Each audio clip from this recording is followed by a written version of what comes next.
joined this program at the end of my sustainability masters with the intention to get practical investment training. I have met during the course of this program 20 or more venture capitalists, and I have understood their values that they openly shared with us and their investment strategies. We got valuable training from people from all over the VC ecosystem who taught us what venture really is. What kind of businesses are venture backable?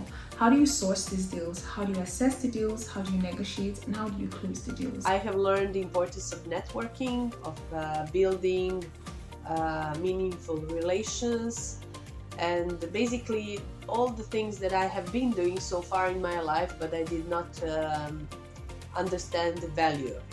So if you're thinking of applying once again, go for it. It's worth your time. Some of you will be introduced to VC funds all over Europe at the end, where you possibly do an internship with them, and others will take these learnings into whatever careers you choose to apply it to. I was very, very happy to see this initiative, come across it over 2 years ago, just after it has been launched.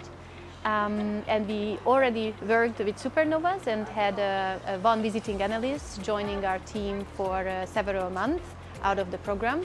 I personally, being a venture capital investor for a decade, would love to have more female colleagues and co-workers and founders as well. So this bridging the gap, or aiming to do so, it's a great mission to put on Supernovas flag.